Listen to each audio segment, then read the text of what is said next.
This industry takes no prisoners. Which when it comes to sponsorship, I don't want your free gifts. I want you to want my money as it should be.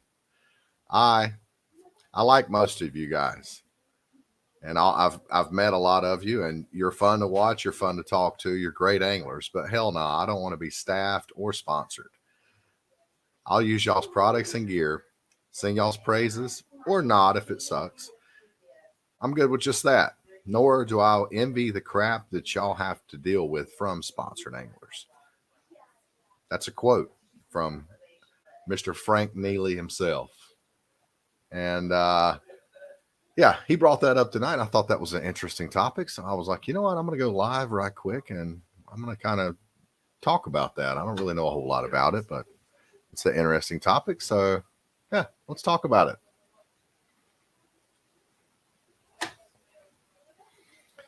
Paul Sturwald, he's another very, very good angler. Now, these guys, like me, have families and full-time jobs. You know, we're not blessed to be a guide, or we didn't marry into money, so we don't get to just go fish all the time and make videos every day. You know, we pretty much are weekend warriors. I do fish some through the week, but I typically don't video because I'm only fishing a few hours. I'm mostly catching dinks, and nobody wants to see anybody catching dinks until I started watching, what's his name? Aloft TV. That son of a gun is absolutely hammering some dinks and blowing up. So yeah, Wes, a friend of mine, Frank Neely, posted a little bit ago. He said this industry takes no prisoners. He said when it comes to sponsorship, he said he don't want your free gifts, talking to, you know, the companies. He said, I want you to want my money as it should be. He said, I like most of you that I've met. You're fun to talk to and great anglers, but hell no, I don't want to be staffed or sponsored. I'll use y'all's products and gear and sing its praises, or not if it sucks. I'm good with just that, nor do I envy the crap that y'all have to deal with from sponsored anglers. I think that I mean, I could have said that was a Wes Rose quote, and I don't think anybody would have argued with me. Well, I ain't never really been sponsored. You know, there was a big misconception. See, what word am I looking for here? There was a lot of things got misconstrued with Catch the Fever. You know, Tony Caton sent me some rods and wanted me to try them. He just wanted an honest opinion, and I gave them to him. But they weren't technically. I never was quote sponsored by Catch the Fever. You know, for the simple fact I used what I wanted to use. I didn't have to use their rods. I used them. They were great rods. Didn't have no issues with them. But I know, you know, like Perry said, there's a couple of different people ask him about sponsorship, and where I think, like Perry said, you know, drawing the line is, for me, luckily, you know, I can pretty much afford to do what I want to, and I buy what I want to buy. But, you know, when you get under a lot of sponsorship, JR, you know, they'll come in and like say, well, you know, if we give you this product, you've always, every time you do a video or every time you do something, you're obligated to talk about our product, and you can't use no other product. You know, you can't use nothing else, or at least in your videos, you can't use nothing else. Right. You know, I think most sponsors do that. You know, and some people are fine with that. I pretty much, you know, me personally, I just like doing what I like to do. You know, I switched over to the Tiger rods. I like them. Great rods. Nobody's feelings. You know, there's a lot of great stuff out there now. There's so much stuff in the fishing industry. And the thing about the Tiger rods is there aren't any other rods out there like them. They're one of a kind. They're a contractual product, and they are one of a kind. Let me read the definition of a sponsor. It's an individual organization that pays some or all of the cost involved in staging a sporting or artistic event in return for advertising. So, you know, if you have a fishing trip, that's it's very limited sponsorships in the fishing industry, because just giving some guys some rods is one thing, and actually paying for a trip is a completely different thing, you know, like, but when it comes to the catfishing industry, it's so brand new. I mean, the striper industry is very vague on this too, but the catfish industry is exploding. So I'll use it for an example. But yeah, there's a lot that goes into a trip, you know, like you and I, we're going to go make a video for Catch the Fever, catching a big shark on a Hellcat. Yeah. Now, granted, we're doing that for fun. We like Catch the Fever. We don't mind. We think it's fun to make a video but they're not paying for our trip. No. Now, you know, they have helped us out with rods and stuff from time to time. Yeah. But yeah, it's a limited sponsorship. And, you know, I think some guys in this industry, they look at people that are getting sponsored, and it's hard to not look like a sellout. You know, if all your videos and all your content is praising a certain product, you know, and it's almost like watching an infomercial. Yeah. I like somebody that's just going to be honest. I think that's what everybody wants. Well, you know, like I said, I never was, quote, sponsored by Catch the Fever. You know, I kind of developed a good relationship with Tony Caton. You know, what I liked about Tony did what he said he'd do. And I'll leave it right there. There's other parts of that whole issue that I'm not even going to get started on, and you know what it is. But, you know, Tony always did. He said what it meant. Tony, I still talk to Tony till this day. I call him every now and then, you know, just see how he's doing. But, you know, like sponsorship, you know, you get with somebody, say, like, instance, like for Shimano. I really like Shimano stuff. If Shimano called me tomorrow and said, Wes, would you like, you know, we would love to sponsor you. Would I like that? Yes, I think that would be awesome. But, you know, if it was to the point where, Wes, you can't use nothing but a Shimano reel, you can't use nothing Daiwa, you can't use nothing pin. It's just a point of telling me that I can't do something just because I'm trying to help sell your product and I can't do what I want to do. Me personally, I wouldn't do it. Yeah. Well, you would if the money was there. Oh yeah. If they're going to pay for my boat, pay for my gas. Right. They put you up in an Airbnb for exactly a month. For a month, you know, and I can travel and make that kind of money. I would probably sell out for that. I would sell out to Shimano for that. I mean, I like Shimano, so I don't know how much of a sellout it would be, but you know, if it really any brand would come to me and say, listen, I'm going to send you all the gear you want. I'm going to pay for you to travel. I'm going to pay for your place to stay. I'm going to pay for everything you need to make some content to advertise our brand. I would probably do it. Not going to lie. I think most people probably would. Something like that, you know, but there again,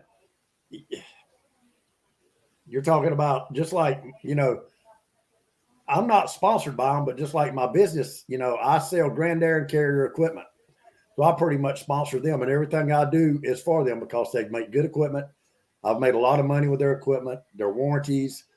My callbacks on Grand Air equipment is actually less than Carrier. It's been less than Goodman. Has been less than Heil. A lot of the stuff I put in over the years.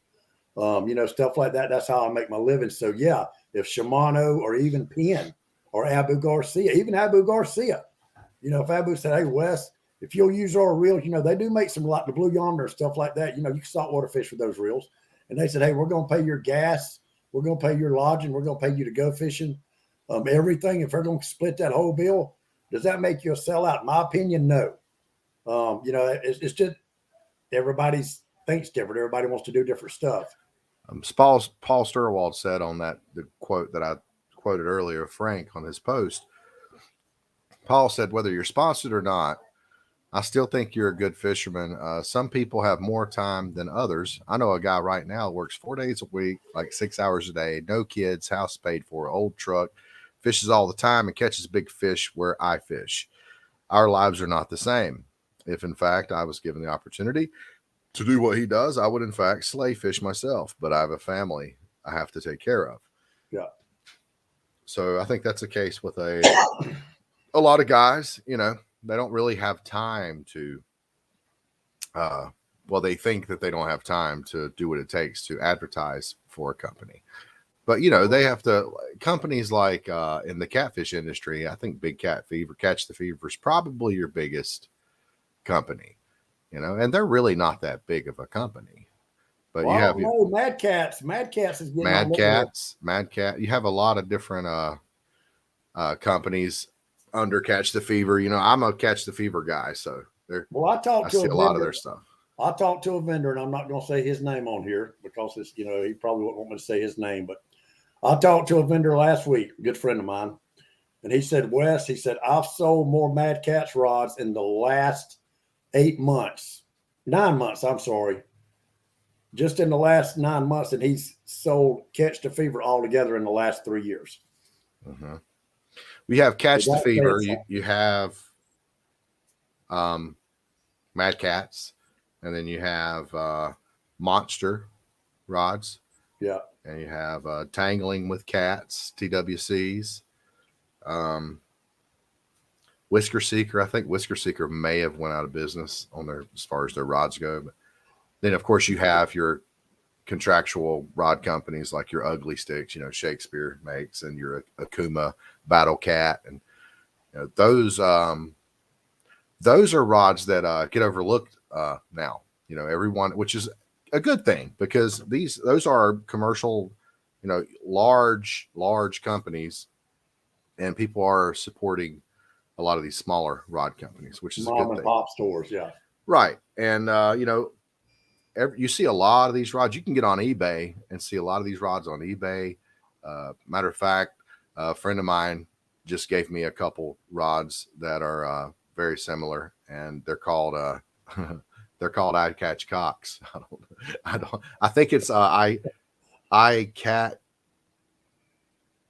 Catch OK, I think are the name of them. But if you just at first glance, it looks like it says I Catch Cock. But yeah, I mean, it's people want to. It's all about that marketing. It's all about that marketing. And if you look at Catch the Fever, the reason they're ahead of everyone, and who knows if they even are. We're just going by what it looks like on social media. Yeah. I haven't seen any of their. I don't do their inventory. I don't look at what they're making, but they're doing a hell of a job of marketing. They got the best videos. Let's say that Mad Cat's is second place in the rod companies and the catfish industry. They're a far second. There's a huge gap between first. If the Catch the Fever's first, Mad Cats are second. I mean, you're talking. This is Tom Brady to Phillip Rivers. There's a pretty huge gap in between there. Well, me personally, looking at a Catch the Fever rod, looking at a Mad Cat's rod, the biggest difference I see is Mad Cats has got like 160 different fucking colors. It looks like a box of Fruity Pebbles on a fishing rod. Well, they have other rods. They have white rods with black Eva foam. They have just about any color combination that you could ask for. Yeah. They have orange ones. But like, let me read this comment Scott put up here. And, I used to think about this too. It's kind of funny because I had a couple of years ago, I got, long story short, I got bit by a dog, and you can't see this scar now. But my wife finally talked me into going back to the doctor, and it come to be melanoma cancer. So they recommended to me, and actually my wife did. She said, why don't you just start wearing a long sleeve shirt? So I started buying the long sleeve dry fit shirts, and Hook, I'm sorry, you should say. Mm-hmm. Hook, I like the Hook shirts because they were real light, they were comfortable, they'd keep the sun off of you, and they were actually cooler. So that's I bought numerous Hook shirts, and somebody one day finally made a comment, said Hook must be sponsoring Wes because that's all he wears now. Mm-hmm. No, I bought those out of my pocket because I was trying to save my skin. But you're inadvertently you're marketing for. Yeah, exactly. And there again, anytime you buy, just like this shirt right here, I don't know if y'all can see this. That's Baker Distributing, one of the companies I buy my equipment from, which is Grandeur. I'm marketing for them when I wear this shirt. Mm-hmm. They gave me this shirt free, but like when I buy those Hook shirts, I actually paid them to market for them at the end of the day. That's what, like you just said, it is what it is. But like Scott said, he said, it's awful. If you don't know when somebody is blowing sunshine up your ass for nothing, people would rather just say they're a pro staff like something is cool. In reality, they aren't getting shit. And he said, I love to see the pro staff tags. You got a lot of guys on here that they'll put a tag like Shimano, Penn. They catch a big fish and they're putting all these tags up like maybe they're pro staff. and ain't nobody giving them shit. Mm-hmm. You know, but there again, to each his own. Yeah, it's all business. It's all business. I'll buy it because I like it. You know, some people say, well, you're marketing for them. Well, we're all, if we wear anything with a name on it, we're marketing for somebody. Mm-hmm. You know, I mean, it's all business. If you'll look at YouTube, for example, YouTube's nothing but a business, really. But the guys that are running it like it's, you can tell a difference between the guys that are all about the business aspect of the industry and the guys that are just all about having fun and not worried about the business aspect, not worried about, you know, the sponsors and all that stuff. If you'll look, the guys that find the most success early on are the guys that aren't trying to be business-like. They're not trying to run YouTube as a business or Facebook or social media. They're fishing. They're not really trying to market it as a business. Those guys blow up. Look at Catfish Dave. He never intended on running his channel as a business. Look at it now. Look at fishing and stuff. He started out not really intending on running it as a business. Look at it now. You know, you got your guys that are kind of trickling that aren't really, they're growing, but not at a really fast rate, like Dieter Melhorn. And Dieter is on the contrary, has been trying to run his like a business out of the gate. So people can see, as far as like being fake, people know when you're fake. People know when you're advertising something, you know, so just be real and just be yourself. Well, you know, like I said, Shimano, especially somebody like Shimano, even Daiwa. I've got 2 Daiwa reels, 2 of the smoothest reels I believe I've ever held in my life, beside that $1,000 Stella I bought. You know, if somebody like that said, hey, Mr. Rose, we want to pay anytime you go fishing. If you want to pay for my gas and my lodging, my gas going to the beach, my gas coming home, my food, if you're going to pay for everything and give me all this gear, then I'm like you, I might have to backtrack, say, well, you damn right. Anything, every video I put up, I'll make sure that it's got your Shimano rod, you know, rods or reels, whatever y'all want me to promote, I'll promote it. But this shit, like, you know, some companies giving you, you know, they give you 2 or 3 rods a reel, 2 or 3 rods a year, 2 or 3 reels a year, and that's all you're getting. And then you're going out of your way and busting your ass trying to make sure every video you take has got their stuff in it. Fuck that. I mean, Joey, B&M, I don't think they have any shelf rods on the market. All their rods are contractual rods. What's weird is Lou's. You know, everybody knows Lou's. Well, Lou Childers started that company, and you know, they were great reels, and they went out of business. And in recent years, I'd say less than 10 years ago, Lou's came back into business, and their brand were bought by somebody. And that is the first time that I've actually saw a big name brand company actually use a shelf reel as their name brand reel. And they actually took the those Lou's round reels are Ming Yangs. And you don't see that very often. That's the only time that I've ever seen it. Talking about the silver reels, I bought some of those from Bobby Parker. They just don't have no drag on them. There's a lot of different brands that sell. Ancient Mariner's another brand. Garbage. They get so many. Well, they're not garbage, but they get so many reels. You have to a minimum order quantity. You have to order so many, and you can get your brand put on them, and you can sell them. You know, if you look at that's why you won't see Ancient Mariner reels or those certain other brands. You'll never see them in a big department store, because the department stores aren't going to undercut themselves. They're going to sell those reels, those products with their names on them. You know, if you look at Bass Pro, they have the Mega Cast reels, those gold round reels. Yeah. Those are Ming Yangs. So they're not going to bring Ancient Mariner in and let him make money off to selling those same exact reels with his name on them.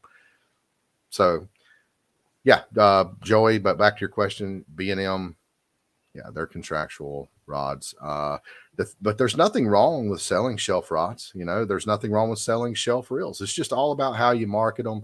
I know when Ancient Mariner first came out, he kind of caught a bunch of slack because he was trying to say that his reels were engineered in America and built and made in America. And he would post pictures of them torn apart, talking about the materials that the gears were made out of, and and it was just all a bunch of lies. And somebody called him out on it, and it had a big debacle, and it happened to be Alan Hawk, and Alan Hawk burned him a new one, and he kind of got a bad reputation, and now he's in the catfish industry where really no one knows him, and he sent Dieter some reels, and now Dieter's using those reels exclusively on his boat. So, but I'm not holding anything against that guy, even though he did that. I mean, it seems like it's a cool brand, but yes, it is a shelf reel. Yes, it's definitely a Ming Yang, but it's just like when you were a kid and you wanted some name brand tennis shoes. I know everybody that if you were raised back in the 70s, 80s, or even before then, I'm sure that your parents told you at some point, I'm not spending all that money on them. All you're buying is the brand. You can get these are the same thing. Well, we wanted that brand. That brand is what we wanted, and this industry is no different than anything else. It's got a lot to do with that brand. And when you build a brand, someone else could have the exact same product and it isn't going to matter, because you know what? I don't care if somebody's got the exact same product. Like those rods that my friend gave me the other day. They're just like Big Cat Fever rods. But I don't care. I'm probably going to end up giving those rods away because I don't want them. Because they're not, you can have them. They're not Big Cat Fevers. Okay. I want Big Cat Fevers. It's just my personal, preference. And I think that and everybody else is like that too. They want a certain brand. It doesn't matter if you can get something else that's just as good. It doesn't matter. You want that brand. And sometimes you pay for that name. Like me personally, I've always wore Nike. I've been wearing Nike for the better part of 40 years until my feet started hurting me about maybe a month ago. I went to the New Balance store and got fitted in some tennis shoes. I didn't care about that brand no more. I wanted my feet to quit hurting. Nike didn't make nothing that would, because this is when I found out actually my left foot is actually an inch longer than my right foot. I've never knew that till they measured my feet out there. So it wasn't all about the name brand at that point. It's all about what works. So New Balance has worked for me. Speaking of Nike, they went political, and I think that is a mistake. Remember they Colin Kaepernick. Yeah. Not we're not going to get in politics, but I am going to touch on that because a friend of mine said, man, they done messed up now. We're going to boycott them. We're going to put them out of business. You are not going to put Nike out of business. No. And that's the thing is, once you're as big as Nike, you can do whatever you want. You can say whatever you want. You can get political, whatever the heck you want to do. It isn't going to matter. It's not going to hurt your bottom line, hardly at all. When you're a new company, like all these companies in the catfishing industry, keep politics out of it. Yeah. Keep your stupid mouth shut. You don't know enough about, none of us know enough about politics to be even talking about them. And especially if we're running a business, there's too many on both sides out there. All you're going to do is hurt your business in the long run. If you try to go ask anybody that's ever ask the pillow guy, the list goes on.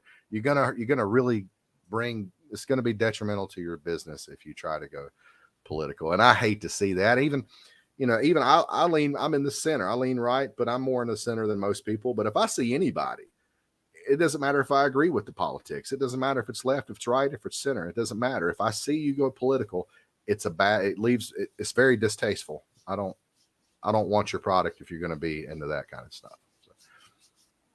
Jason Penley wants to know, does anybody use Striper Stealth Catch the Fever? Yeah, Jason, I used some of those when they first come out. Actually, that's some of the rods that Tony Caton sent me. They are great rods.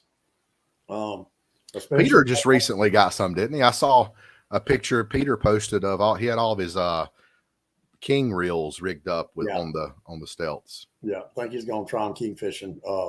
I enjoyed them, but when I started fishing in Tennessee, fishing in rivers and current, they hadn't come out with an extra heavy yet.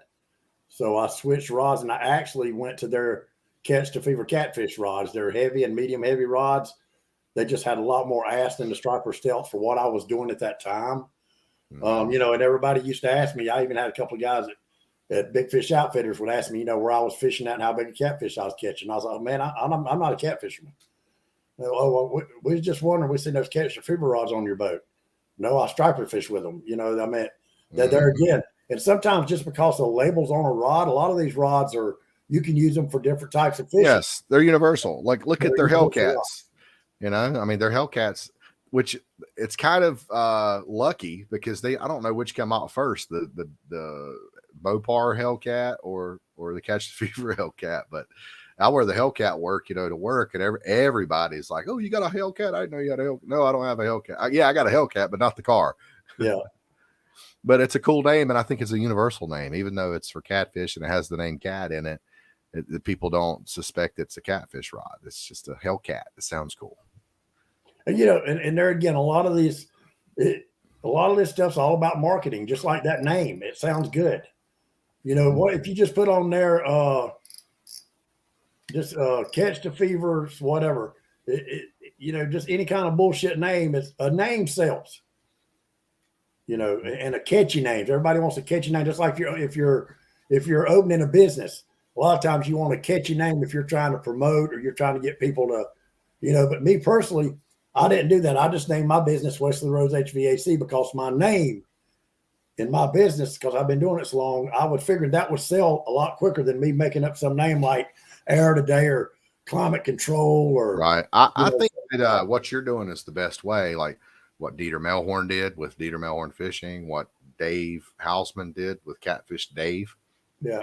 And, you know, Catch the Fever, it's kind of a catchy name, but I mean, if you think about it on the surface, if you go back, you know, 5-7 years and you hear the name Catch the Fever, it doesn't really sound that awesome initially.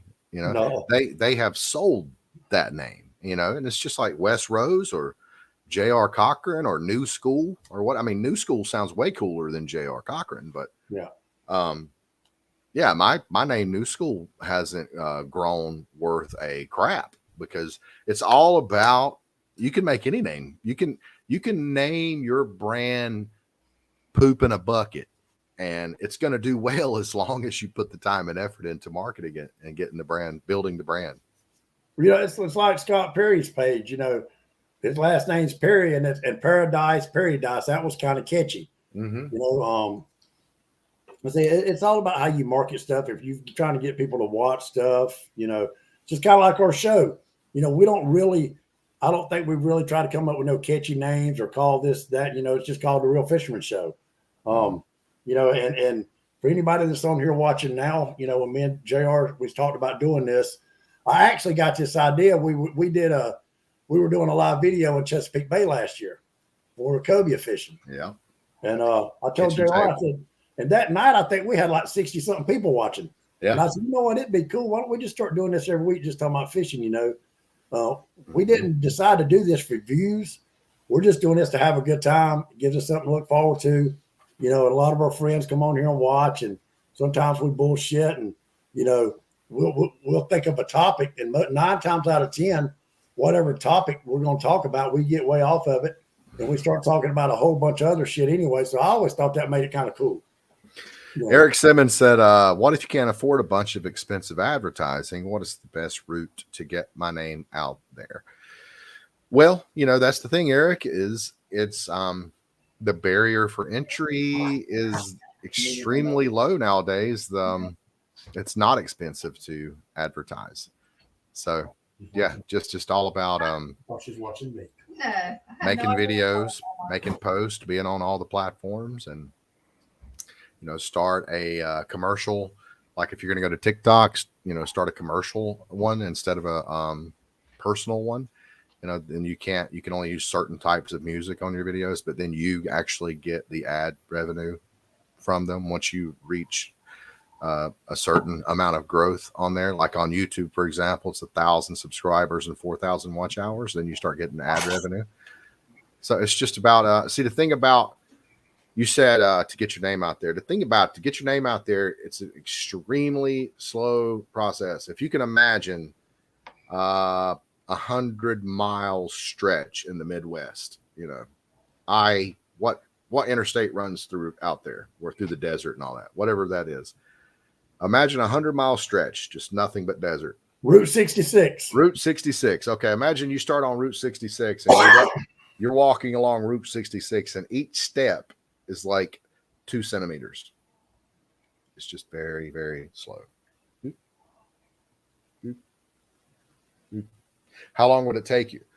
That's social media. That's getting your name out there. That's how long it takes you to build a brand. That's how long it takes you to be able to, quit your job and have enough irons in the fire to actually make a living. It's the baby steps. You can't want it all at once. You have to be extremely patient, and you have to just continue to grind and continue to grind and get absolutely nothing for it until one day you'll find yourself getting around $30 a month, and then that'll increase. And it's like once it hits a certain point, it starts to just exponentially increase. Like it's almost like interest on a credit card.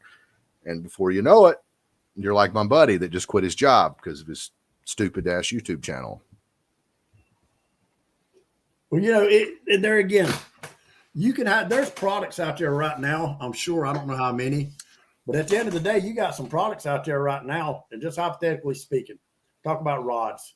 You've got rods out there right now that's being made that's, say, for instance, it's good or maybe better than Catch the Fever or Mad Cats. But nobody knows about them yet because they haven't been marketed right. There's a lot of stuff out there that's a lot better than a lot of this, quote, name brand stuff we're using. Reason being because we don't know about it. We know about the name brands because they've got popular. They've been, you got commercials, you got social, mainly now social media. I think everybody's went to social media for advertising more than anything, in my opinion. And yeah, there's no more. It's getting your name out there. There's no more like, paying to have your company's name put on a billboard. It's all about, because now if you'll notice, you'll see, like we were talking about Catch the Fever earlier. In my news feed, I'm scrolling through Catch the Fever videos constantly, and it'll say sponsored or it'll say something up there. But I could do that with my videos. You could do that on YouTube if you wanted to. I could make a YouTube video tomorrow, and I could throw $500 on AdSense, and that video would have 1 million views in a month's time. And I could say, hey, I had one go viral. Hey, I got 1 million views, etc. But you're paying for those views. That's not a natural, organic growth, but it does help. It does work. And it also gives the impression then that you are bigger and more popular than what you really are, because you wouldn't need to pay for the advertisement if the algorithm was picking up your content as being good quality content that people were watching. Because the more time that people watch your video, the more times they hit the like button, the more times they interact with that content, the more times that content's going to get shared on other people's timelines. So if you're not that great, now I've done that before. I've paid AdSense, I think I put like $80 on a video one time, and that video got thousands and thousands of views in just days, a matter of days. JR, isn't there a thing on Facebook, on YouTube, that if you allow for commercials to play during your video, you get more money? Yeah, that's what people get paid on YouTube. It's all about the commercials. Yeah, all about the commercials. Yeah, you can choose to monetize it, and that's all that means is there's going to be ads on your videos, and you can choose the type of ads, whether they're skippable ads or non-skippable ads, where they come in, whether it's the beginning or the middle. If your video is at least 10 minutes long, you can actually put ads in the middle of the video as well. Yeah.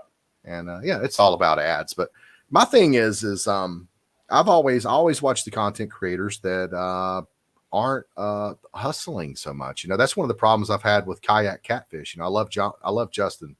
Justin's a cool guy, but Justin is 100% a businessman. He is trying to sell you something at all times.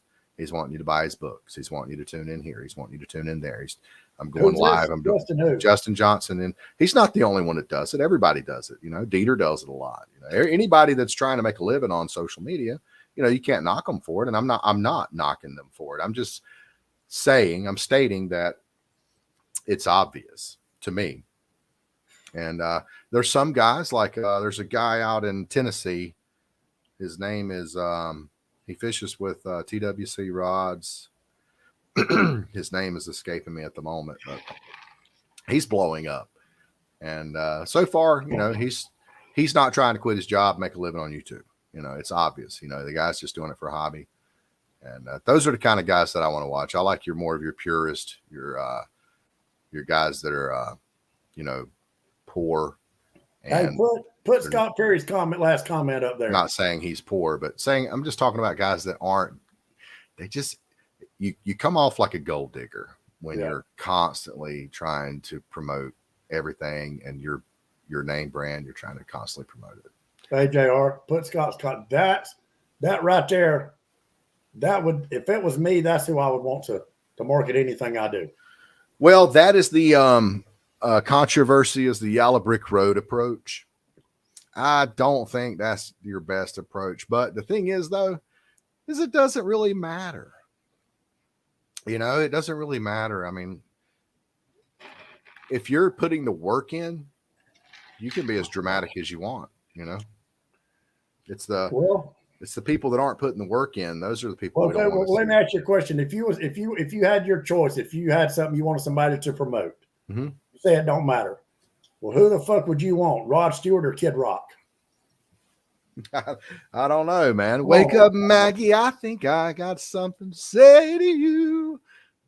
Rod Stewart's pretty cool. Who would? Yeah, he's cool, but I mean, who would you want? Really? I mean, let's be real. Leonard Singer, Limp Corn, the Stones, David Allen Coe, and No Show Jones. What? Yeah, who would you want to promote it? Well, I would say Kid Rock, but since Kid Rock recently went political, then screw Kid Rock. I'd want somebody else. Give me someone else. Name another guy. Well, that's the best scenario I could use. I mean, okay. Well, I don't know. He goes. I mean, Eminem's about equivalent. Sammy Hagar. I like Sammy Hagar. Yeah. I can't drive 55. Yeah, I like are you Van Hagar or you like I like both David of them. Lee Roth? I like both of them. They're both amazing artists. I don't like some of the songs that David Lee Roth sings. They both did their thing with Van Halen. They were both great artists. I don't like what is that? I'm the ice cream man. Stop me when I'm passing by. Oh no, some of that shit was stupid, but that's kind of like Led Zeppelin. Led Zeppelin has some way far out shit that you can only understand if you were doing mushrooms. Led Zeppelin. They're so awesome. Yeah. Let's see. Frank Neely. Let's go with Matt's first here. The strength of the catfishing community is also its weakness when it comes to promoting and reaching new audiences. So I think what Matt's trying to say is that everybody in the catfish community is a bunch of rebel flag flying, Trump supporting, far right conspiracy theorists, Republicans. And I think he's right for the most part. But as you can see, Matthew, if you've been watching, we've got a lot of diversity, a lot more diversity than we've ever had in this sport. And I know several people that are on the other side that are in this sport. So Matthew said that's not what he's saying, JR. Oh, okay.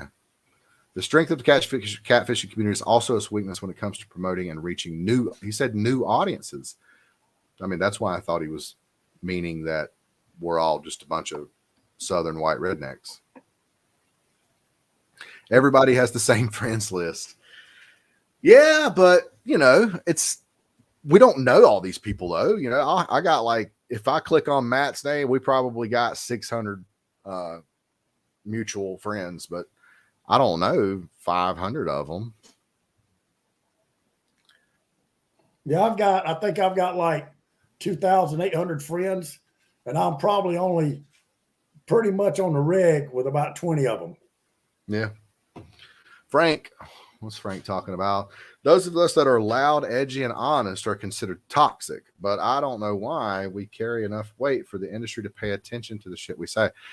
It's because the industry is tiny, Frank. I mean, yes, I do believe that the industry is the fastest growing niche in the fishing industry. But even with that said, we're still tiny, and everybody knows everybody.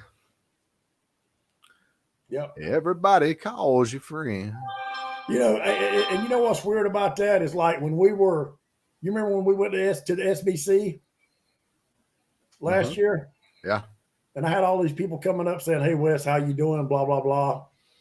And I didn't have a fucking clue who their people were. Yeah. And it makes me feel bad, because people that know me and I don't know who they are, just from social media, or I don't remember them. I know they didn't even say their name. And a few of them, I didn't recognize her name. And some people just say, "Hey, Wes, it's good to see you." Remember all the people that was coming up talking to me when we first got there? Mm-hmm. Half of them people, I didn't know who they were. I even asked Walter one time. I said, "Who was that dude?" Yeah. I don't know. He was talking to you. You don't know who he is. I said, "I don't have a clue." I remember that. You know, I had several people do me the same way. Yeah. Yep. I mean, and I'm sure that there are a lot of people that I know that don't know me. You know, if I were to walk up to them. Let's see. I'm going to send Matthew an invite because he's trying to use fancy words and terms, and I don't know what he's trying to say. So we're going to see if he'll come on here and explain this to us. What does that even mean? We need marketing in complementary markets. What's that mean, Wes? We need marketing in complementary markets. I have thousands of friends, only a few stand out. True that, Frank. I met a guy fishing for sharks on the beach an hour ago, and who asked me if I knew who Catfish Dave was. Catfish Dave is the biggest catfishing YouTuber there is. I don't even count. I don't even count Luke Nichols. Luke Nichols doesn't even count. He started a catfishing carp channel, and he's not in the same industry that everyone else is. He may as well be in Europe. So yeah, I think Catfish Dave is about the biggest catfish channel out there. I would imagine. Definitely the biggest in the Southeast. Dieter would be right behind him. Dieter's right behind him. Dieter's he's pretty huge as well. Controversy sale. Everybody loves cranky old guy. That is true, but you have to put enough content out there so you can continue to grow. You just can't be a guy that puts cranky stuff out every once in a while. It's okay to play that controversy Yellow Brick Road card as long as you're putting out enough content to justify it. Well, JR, I don't know if you've noticed, but over the last year and a half, I don't get mad nowhere near like I used to on Facebook. If I don't like somebody now, I just block them. I'm not going to argue with you no more. I haven't got to that. I've tried to be. I wish I could be like that, and I have done it some. I just haven't figured out because I know guys that do that.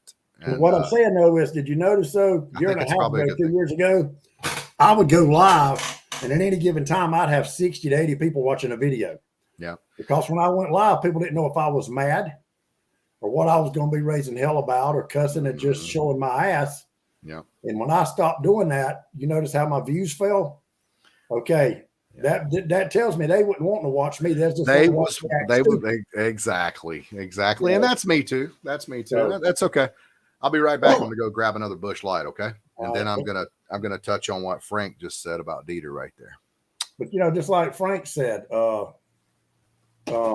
controversy sells, and everybody likes controversy and drama. In the movie industry, the genre under drama movies, more drama movies are watched than any other movie made. Everybody wants to see drama. Well, like I said, me personally, as I've got older, I don't really care a whole lot for it no more. I mean, I'll cut it with some friends, but I'm not going to argue with a bunch of fools on Facebook and a bunch of keyboard Rambos about what I do. I always used to hear this shit every time I'd post a picture of a big fish. Where was Todd Asher? Todd Asher was on the boat. What guy did you go by? That shit just got old. That was the only thing people thought they could use to make me mad. And it really didn't make me mad. It just got redundant. As some people, I don't care what you post on Facebook. I don't care what it is. Mm-hmm. They've got to be a smart ass about it. Mm-hmm. I just got tired of that. Here you go. Fuck you. I will block you. I don't care no more. It's not, you're not going to make me mad on social media no more. It ain't worth it. All right. We got the old original catfish guy himself. What's going on, Matthew Miles? What's going on, fellas? How y'all doing? Doing good, man. How are you doing?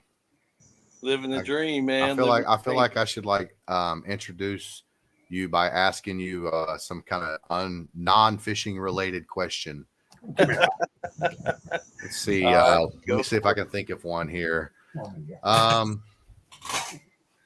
What do you call a mushroom that likes to party? A fun guy. That's it. Yeah, you already knew that joke. Tell him, hey, Copper. All right. That's a good looking dog there. That's my buddy. So, what is the biggest breed of? Let's see. Are there any dog breeds that are bigger than wolves? Irish Wolfhound. Irish Wolfhound. Well, I don't know if you're correct or not. We'll have to look that up later. So, okay, let's get into the show here. You said something earlier, and I didn't know what you were talking about. Let's see if I can find it. About being in complementary markets. Yeah. Advertising in complementary markets. He said the strength of catfish community is also its weakness when it comes to promoting and reaching new audiences. What did you mean by that, Matthew? Well, I wasn't talking about the comments you made about the rebel flags and all that good stuff. But right. Yeah, that's the first thing I thought of. So. Well, okay, so it's not. I hurt my feelings. It's not the southern white guy stigma that the catfishing industry has. That's not what you were referring to. So what were you talking about? No. What I was referring to is, having been in the catfishing community now for quite a few years. You always hear about the catfishing community being a tight knit, close sort of family. And it's very good. It's a good quality, but at the same time, it also has its drawbacks. They talked about. I made the following comment about having the same friends in our friends list, and then the comment about complementary markets. So I think we really limit ourselves because you reach saturation after a while when you start seeing the same people posting the same pics, the same videos, same templates, and what we have to do as a broader community is find those complementary markets and market to them, or try and connect those to the catfishing world in some way to drive. Maybe if you could get some of these guys that are posting this very similar content, if everyone could just work together, if it's something, I always tried to get together with Dieter. I've tried to get together with other content creators around my area. Nobody wants to work together. Everybody is all about themselves. I don't know why, but I think that's the catfish industry pretty much in a nutshell. That's why you're seeing everybody doing all the same things. Is because they're seeing other guys do it, and they want to do it better than they do, and then they don't want to work together for some reason. Yeah, I think a lot of what contributes to that significantly as well is that it's a real blue collar community, and that Bobby Owens is on there too. And they work long hours, and they only have so much bandwidth to do anything above and beyond what just comes natural to them, and that's what I always challenge people back when I owned Catfish Clothing, and we would seek out pro staffers or brand ambassadors or whatever. I'd say, hey, we need to find people who are doing something. Like, what are you doing for the community besides just videoing yourself catching fish? I mean, I'm not saying there's anything wrong with that, but you need to stand out some way. So if you're contributing creatively, whether it's I'm going to disagree with you there. I think that there's no more creative way to bring creativity to the industry than by using videos. Just because you are selling a product, that you're not really bringing anything to the industry. You're always going to have people selling product. I think that we need to put more stock into people that are actually showing what the culture is all about. I mean, look at the stuff that Adam, what's his name? Adam Cook. Yeah. Adam. Look at the stuff, that he's putting out.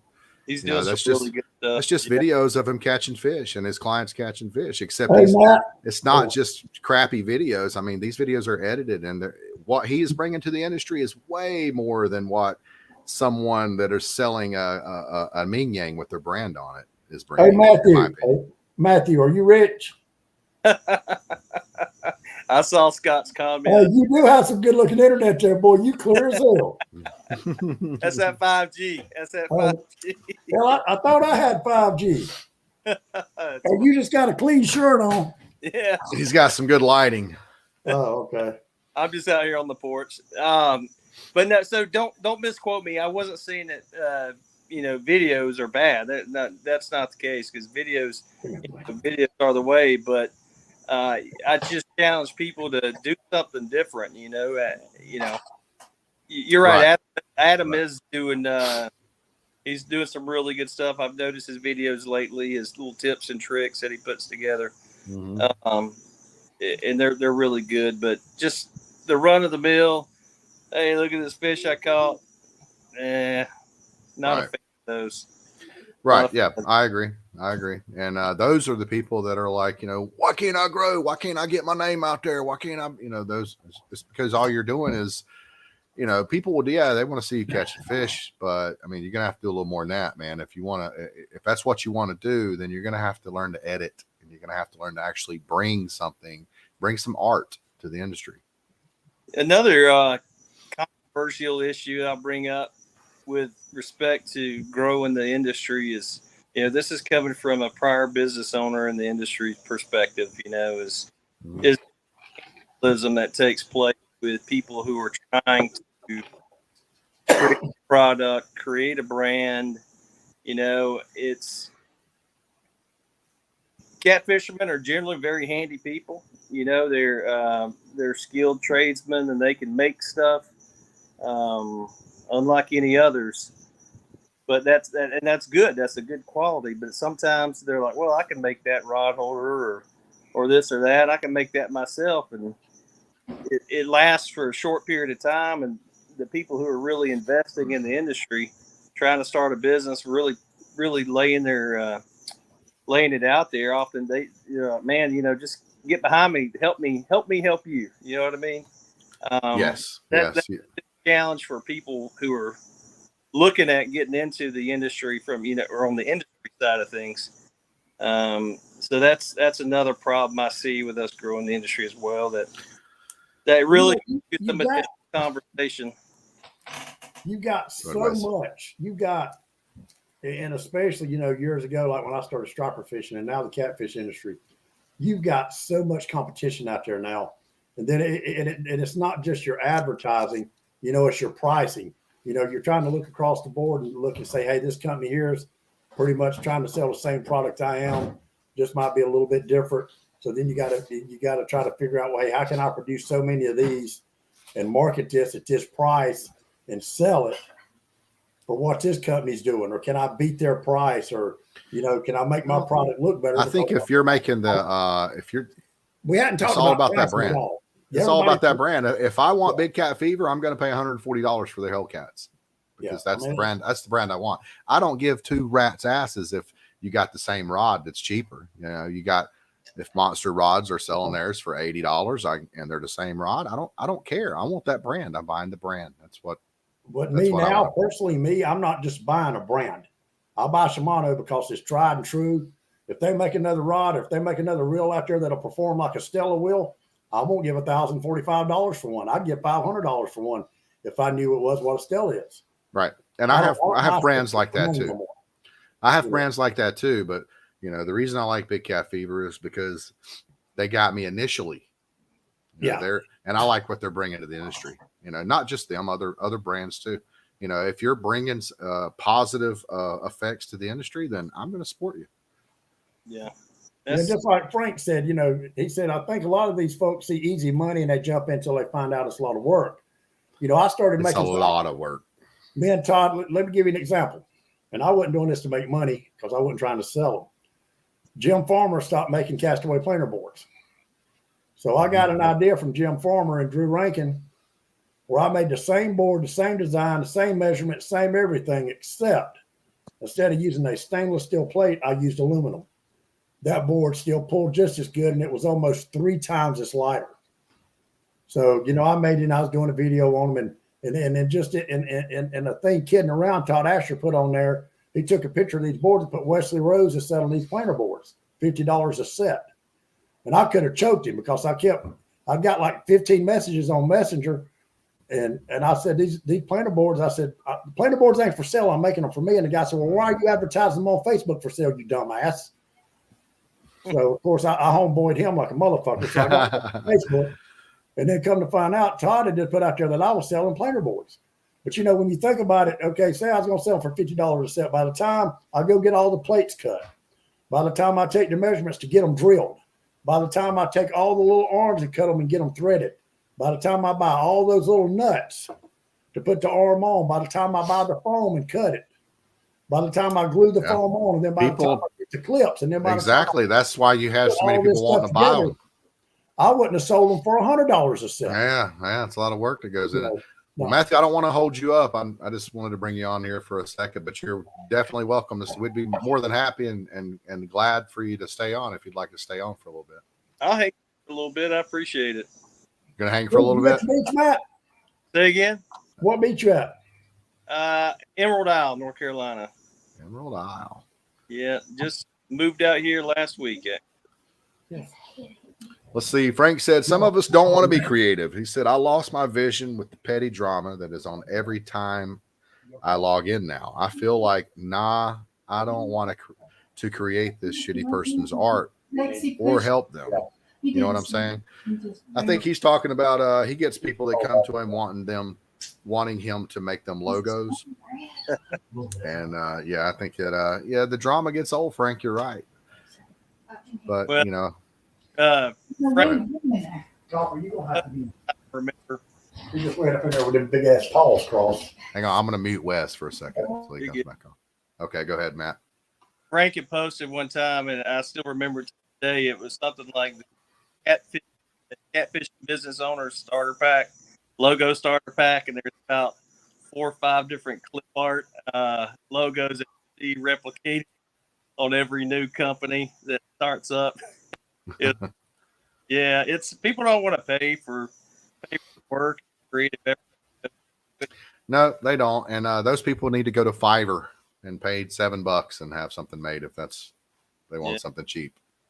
Yeah, it takes. Not everybody has the creative.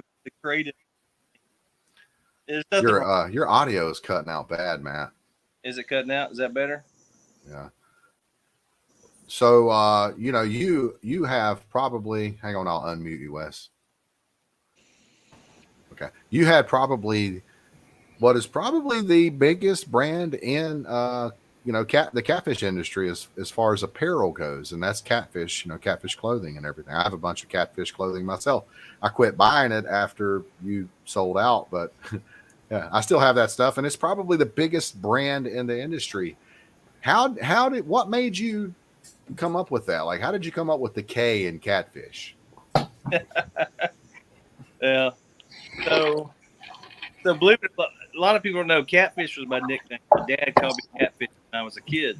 Oh. And my brother, he's an executive in the apparel industry. And we were just talking one day. I was on leave. I was stationed down in Beaufort, South Carolina. And I was headed home. I went back to Georgia. That's where I'm from. And was headed back. And I was talking to him. And I was like, I always had this creative energy, wanted to do something. And I just got back into catfishing after having taking a break, joining the military and everything.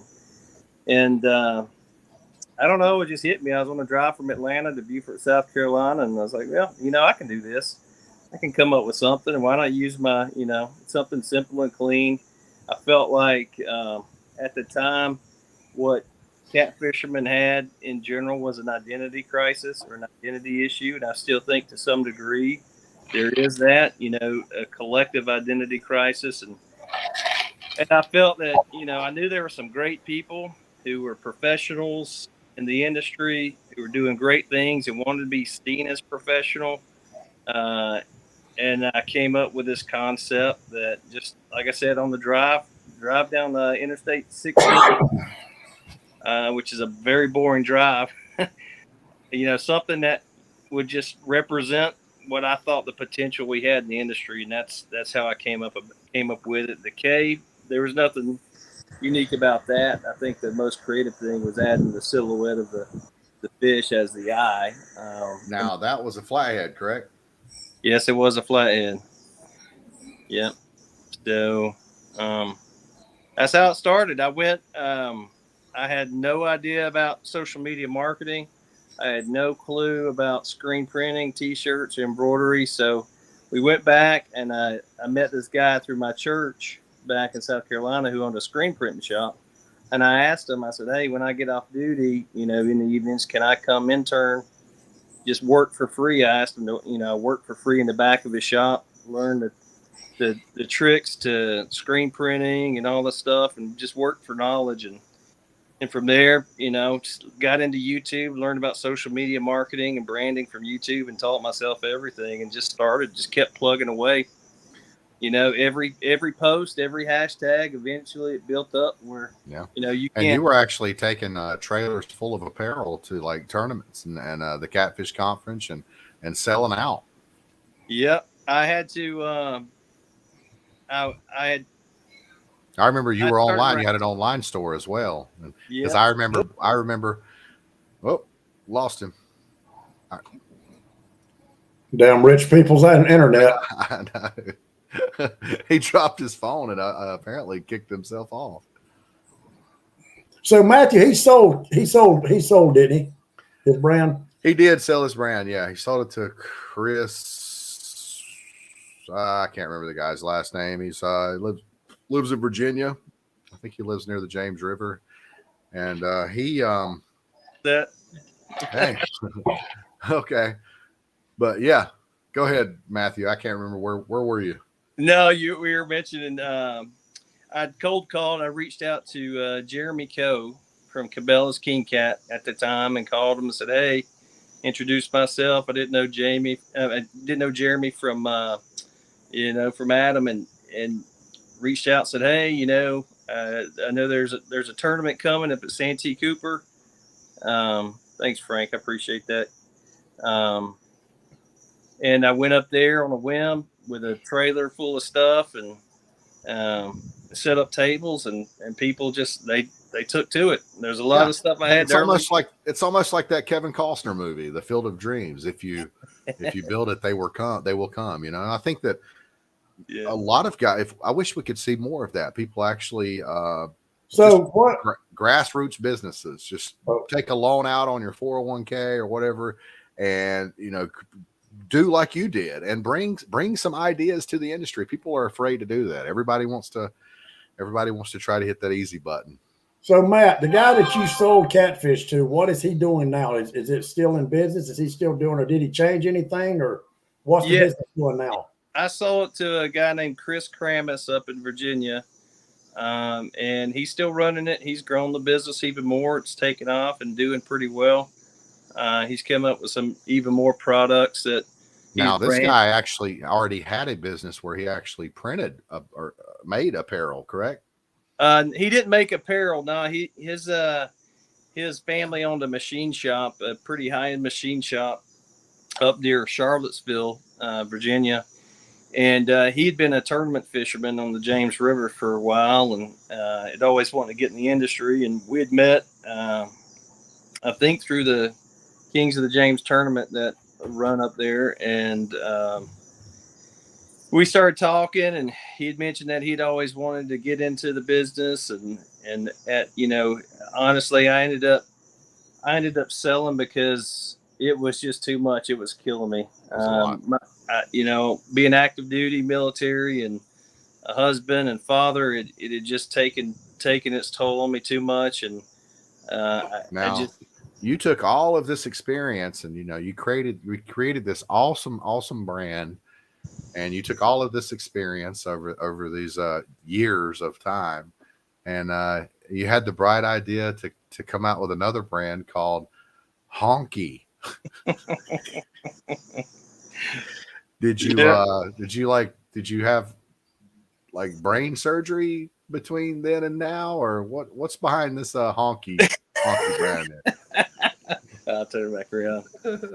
No, you could leave it around. That's cool. No, it's okay. It's okay. Once you back. Once you figure out the template, for creating the brand and the apparel brand and doing it, it's easier to replicate than starting from scratch, So the honky thing's it's a lifestyle brand outside of the fishing community. There you go. Look at you. I was wondering if you still had it. I never saw you wear it anymore. Yeah, but I know it's a bit I'm not an idiot. I'm not going to actually wear this thing in front of people. What? Nobody's going to wear this stuff, Matt. Why not? People wear it a lot. I haven't seen anybody on my timeline wearing it. You like those unstructured hats, so you like the ones that lay down flat on your head. He'll wear a flat. This dude, we're talking about a guy that listens to Tupac, bro. Oh yeah. Yeah, he'll rock the flat. It's not even flat; it's semi-flat. It's a lifestyle brand outside the fishing community that some fishermen like it, some don't, and some some people are scared to wear it, and that's kind of the reason I made it to begin with, was to exploit that notion that there's some double standards out there, and we let certain words divide us as a people, and we shouldn't. So it's kind of making light of that whole deal. It's a lifestyle. You talked about it before. I challenge people to go check out the website, honkyhats.com, and read about it. Send me one. I'll wear it. I'll pimp the shit out of it. Yeah, I'm not wearing this. Text me your address. I was gonna try to make some content with it. I had this idea, and yeah, I'm not gonna wear that. I'm sorry. I can't do it. That's all right. We know you sit down to piss, so sometimes I do. Yeah. Sometimes I have to, if you got a boner, it's bend it down and just sit down and just, yeah.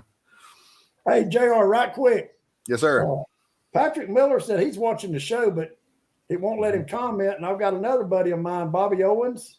And he's been watching the show, but it's not showing his comments. I have no idea. I have Patrick. Pretty sure I have Patrick blocked on my page, my Facebook page, or I'm not sure if I do anymore or not. I know I had him blocked at one time. Patrick's a tough one. He's a hard guy to not block. He'll say some pretty radical stuff about you. So he can. I don't know whose page is he on. Whose page is he on? Yours?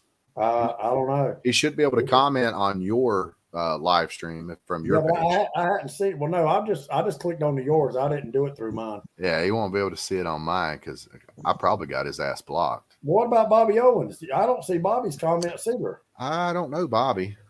I don't know why you're not seeing any of these comments. I don't know. You know how strange this thing is. But I want to go striper fish with Wes, man. I want to on some of them monster striper. Get in line. Everybody wants to fish with Wes. Think I can trade him a hat, or you want to fish with Wes? Dieter Melhorn wants to fish with Scott. All y'all, everybody always try and take all my friends. Oh man. Yeah, y'all trying to move in on my friends, man. Matt, I tell you what, we're going. He already wants to wear your stupid low cat. I've got one person already. Me and Shane Howitton's definitely going to the Chesapeake Bay this year. Yeah. I'll be up there probably 14, 15 days, give or take. If you want to come, let me know. Everybody says they want to go fishing, but when it comes time to get up at 5 o'clock in the morning, comes time to go, it's different, ain't it, Wes? It's different. But if you want to go striper fishing and catch a big striper, you come to Chesapeake Bay this year and get on the boat, and you'll catch a big striper. The only thing is, if you catch a big striper, you won't want to catfish no more. So, Matt's probably caught big striper. I catch them all the time on accident. 40 or 50 pound striper, 60s. Yeah, Wes.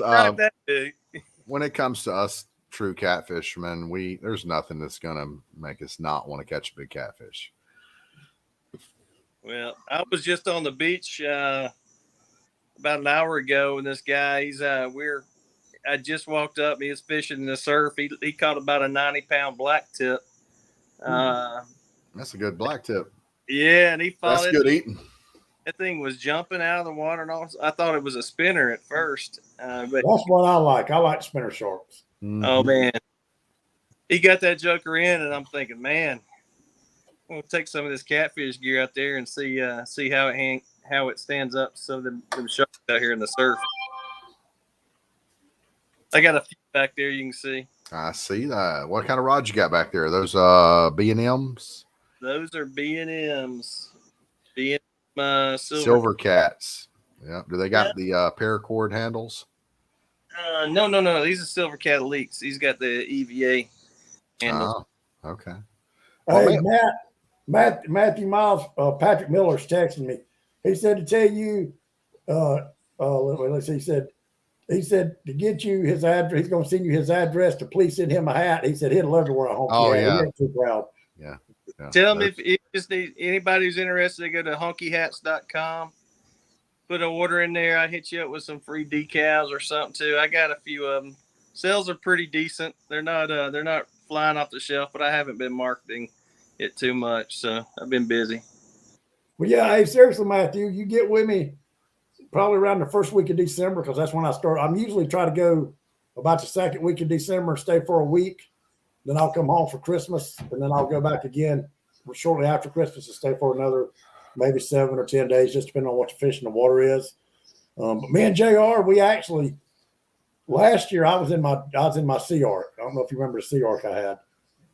No, I'm going to block that comment. We fished. Somebody just commented that Dieter Melhorn's gay. We got Dieter Melhorn is not gay. We got in 5 or 6. We fished 6 days on the Chesapeake Bay in a John boat and caught the shit. JR got his personal best. We got a 49. Citation. There's one of my citations right here, baby. Nice. Jeremiah. I used to live up there.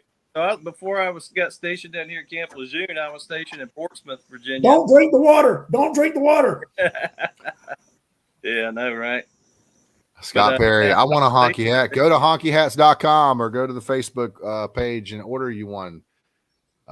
Scott, everybody wants these honky hats. Order them. Let's see. I want to see some people wearing them because I have yet to see anybody wear them on my timeline. Everybody wants to talk guys, a big game. You got all those progressives and your friends. I literally have maybe one, Bill Ward. I think Bill Ward's like the only liberal I got. And I'm not liberal. I seem liberal to guys that wear honky hats because I'm more center and I still lean right. Scott Perry. I vote Republican.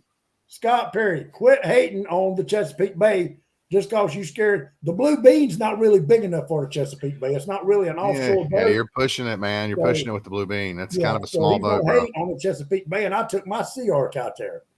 And North River's just not made for the Chesapeake Bay, so quit hating on it. It's not. I had a 16-foot tracker that I took out there on that Chesapeake Bay. But did you fish around the bridge? There was a old slag pile in the strip there that I was going fishing for trout. So I was fishing for. Matt. At the end of the day, a tracker is a little bit higher grade boat than a North River. So you were better off in a tracker than you would. Don't take a North River to the Chesapeake Bay. I mean, that's a little problem to happen. I'm running a Carolina skiff these days. I got a 21-foot skiff that I fish here in the salt water. Do you have a chiropractor on call, on standby? I had to have neck surgery in 2018, and I tell you, it'll rattle your teeth. It can be pretty rough. Thomas Walker, my next fishing trip. We're supposed to be going to Venice, Louisiana Wednesday, but one of the guys that's supposed to be going had some personal issues that come up. We don't know exactly what's going on yet with that. So if I don't go to Venice, which would be fishing Thursday, Friday, and coming back Saturday, but if that trip falls through, I will be leaving Tuesday morning to go to Little River on my boat, and we're going to go do some wahoo fishing Wednesday and Thursday offshore. So that's my plans right now. Okay, you guys know Michael Waltrip, right? Michael Waltrip. Race car driver? He's commentator now. Yeah, race car driver. Yeah. But yeah, he's kind of got that, he's got a twang. He's got a southern twang. And it probably sounds gay to some people. That is Dieter. Okay? I can't tell you how many people I've had come to me saying, "Is he gay? Is he gay? He's gay?" No, he's not. People, Dieter is not gay. Let me go ahead and squash this right now. Who is Dieter? I've never heard of him. We've had him on the show. He don't have a gay bone in his body. That's that NASCAR Southern twang, that country twang that he's got, like Darrell Waltrip or Michael Waltrip. And nobody says Michael Waltrip's gay. He sounds the same way. So yeah, no, he's not gay. He's just got a twang, and he's a very manly man. There you go. JR, they're just trying to get under your skin. They know Dieter's not gay.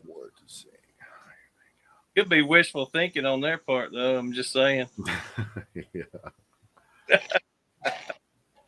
Nope, I've known Dieter for a long time. He's actually one of the first people I met when I got into the camp.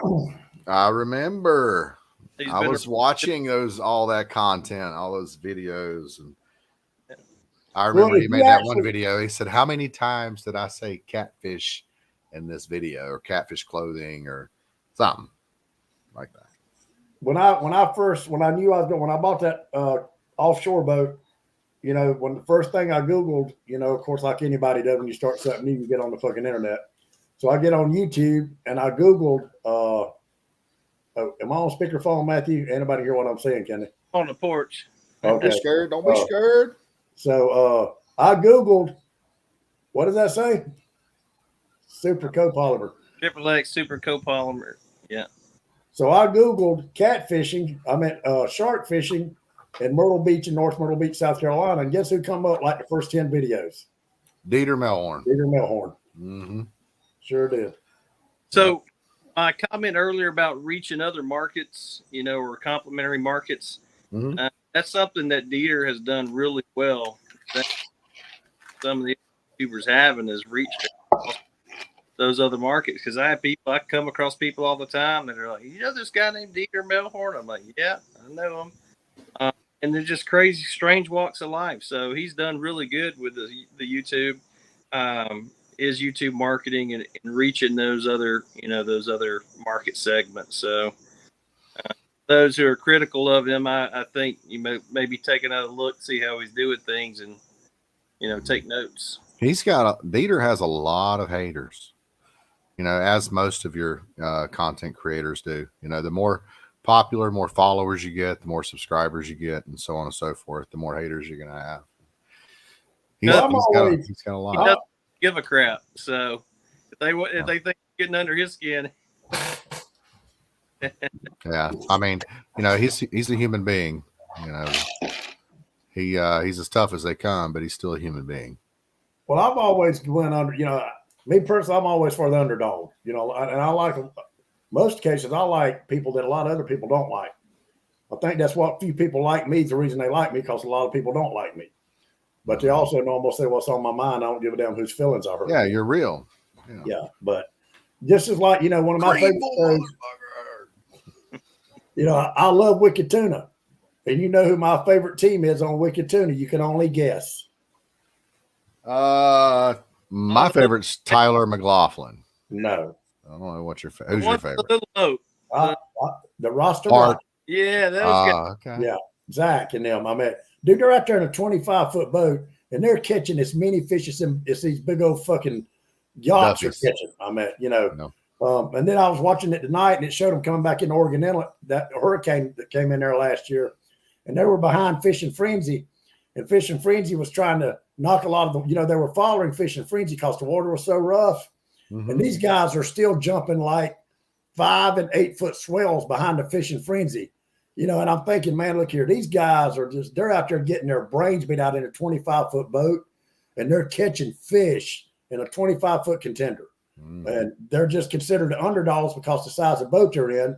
Yep. And they're taking more of a beating than anybody. They'll go out there and spend the night all night with no kind of cover, no heat, or nothing. That's rough in a small boat. and they're doing it. So that's my boys on Wicked Tuna. That's my team. That's Jeff Manning said, I try not to go out of my way to hurt feelings, but I'll tell you the truth. And if they get hurt, then it's your problem. And Jeff is he's one of the OGs. Jeff was in the catfish industry before this catfish industry. Like, he was in the catfish industry. It was a completely different catfishing industry then. And he was really heavily into that. Jeff has been in, I can't tell you how many magazines, Carolina Sportsman issues. And the guy is definitely a pioneer. He and Dieter are both pioneers to the sport, especially here in the Southeast. And Jeff Manning has the lake record that I've been trying to beat since 2017. I've been trying to beat that record, and I hadn't beat it yet. I've come close. But Jeff is Jeff's old school. He's got an old cool ass Starcraft with a cabin built on it, and he's like the Dale Earnhardt of the cat fishermen. He's recently kind of took a break and started. He's built him a garage, and he's got an old C10 that he's been rebuilding. Wrote basically a frame off restoration, and he's got the engine. And he was talking about sizing up the drive shaft the other day. He's got the transmission, so he's going to be putting that thing together. He's been busy working and then doing that, and he started his YouTube channel started to take off there for a minute. I don't know if Jeff is just afraid of success and just stopped, because he was getting to the point where he was getting ready to blow up, and then he just stopped. He just didn't put another video on there for forever.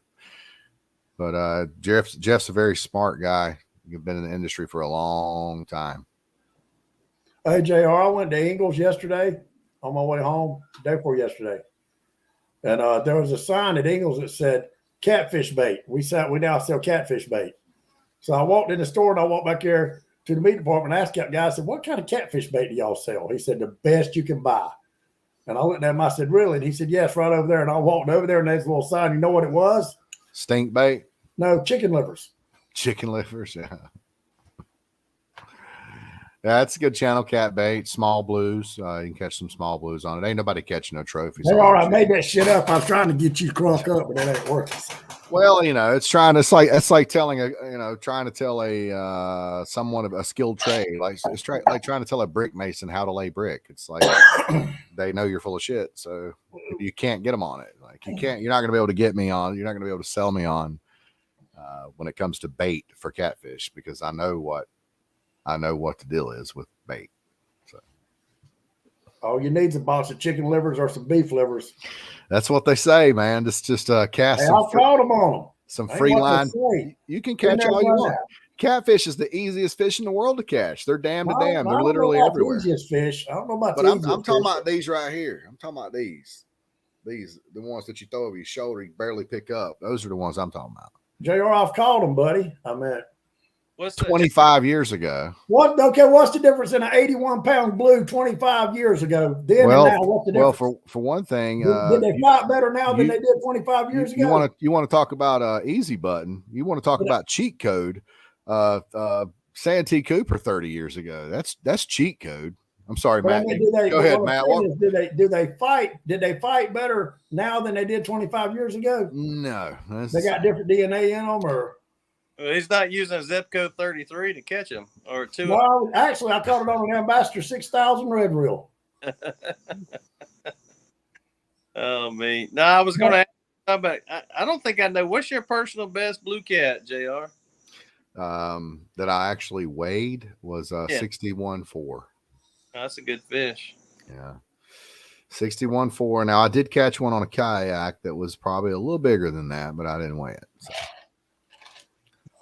And I've caught a lot over 50. But, yeah. Wiley just doesn't produce. 50 is a trophy, and we have a decent class of 50-pound fish on Wiley, but anything bigger than that, 60 is about as big as you're going to get. I mean, we have that one anomaly with Jeff Manning catching that 80-pounder to 82-pounder, 10 years ago or whatever. But man, I mean, look how many tournaments, Southeastern tournaments. Look how many, it's just not there. It's not like the James River. I mean, the Catawba is a mud hole. It's a drop in a bucket compared to a fishery like the James. The James is such a prominent, healthy trophy catfish industry. Is the James better than the Mississippi? Yeah, the James River is the mecca. It doesn't get any better. I mean, you can argue that Wheeler or Gaston, but I mean, those are reservoirs. I don't. What do you think? What do you think, Matthew? I think as far as like 50 to 70-pound class fish, I don't think you're going to get better than the James River. Well, I fished the Mississippi and the James in Ohio, Wheeler. I think I prefer the James River just for a number of reasons. I hate the Mississippi. There's some guys they go out there's huge fish in the Mississippi, and I'm sure there's a world record or two swimming around there. But it's so different. Like I went out to MRM a couple years ago and fished. Me and my partner got our butts whooped. It's where we were fishing that particular section. It's just straight as an arrow. Water the currents ripping. There's not a whole lot of structure, or it's not easy to identify where the structure is like you would typically on reservoirs or rivers on the East Coast. It's a lot different, and I never could get the handle for that back bumping sort of stuff. So I prefer the James River just because I fish it quite a bit with some of my buddies up there and caught some good fish there.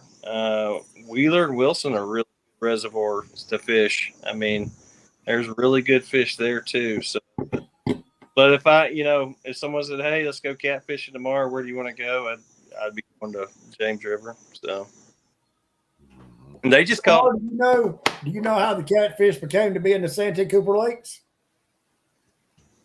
Say that again. Wes, are you about to confuse catfish with striper? No. How catfish became in the Santee Cooper Lake system. Like the Arkansas blues and the flatheads. Yeah. Arkansas wanted to try to reproduce striped bass. Yeah, they made a trade, didn't they? So Arkansas traded 2 million fingerling. Jeff Manning said, trade deal. He already knows. blue catfish for 2 million striped bass fingerling. And the catfish there, when they put those fingerlings in Santee Cooper, they said they thrived at that time. They were thriving faster than catfish had anywhere else in the world.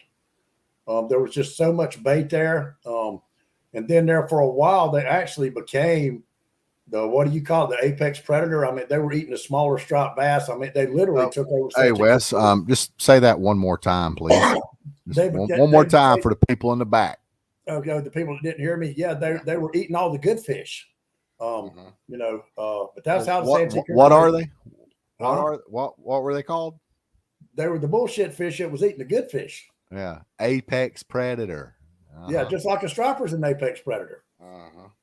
Hell, hey, JR, you can take a 20-pound striper will eat a 2-pound catfish, buddy. I mean, it is what it is. Yeah, but no, seriously, and that's how those. And then years ago, when the pay pond industry really hit around South Carolina, you'd see these signs up, Arkansas Blues.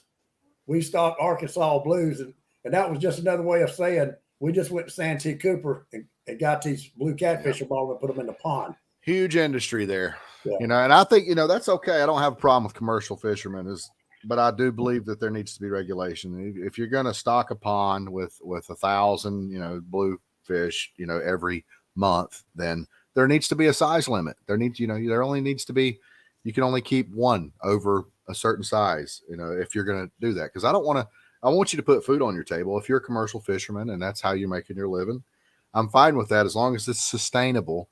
And as long as you're not taking the genes out of the system, then I'm okay with it.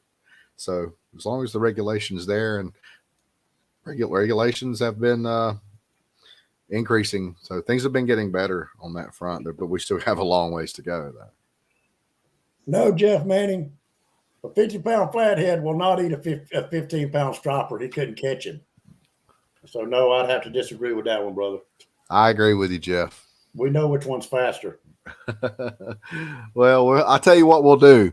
We'll go to South Carolina on the Savannah chain. We'll catch us a 15-pound striper, okay? I mean, they're AKA 30-pounders, what most of people that fish the Savannah chain would call a 30-pounder. So we'll go catch us a 15, and we'll go catch us what did Jeff say, a 50-pound flathead. Me personally, I would take a 15-pound striper over a 50-pound catfish any day of the week. We'll put them in a tank. We'll put them in a tank, and we'll see which one survives. We'll just let them. Hey, one of them's gonna get hungry and try to eat the other one eventually. So. That's cause the cat. But hell, the catfish will eat any fucking thing. Hell, he'll eat his own shit. Eat chicken. Hell, you can take a chicken. You can take a chicken and soak Not it a in flathead won't. You can take a piece of chicken and soak it in fucking WD-40. And catfish will eat it. A flathead has an underbite, Wes. They're not bottom feeders. Their primary forage is live bait. I'm not talking about where they feed. I'm talking about what they eat. Yeah. All right, guys. Well, hey, this has been a great show. Thank you for stopping by, Matthew. And this is just a spur of the moment thing. And Wes, you want to send us away tonight, brother? No, but Matt, hey, appreciate you coming on. Gerald, didn't you have somebody lined up for the show this Tuesday? Yes, we have. Oh my God. Oh God. Brain fart. Oh my God. Hang on a second.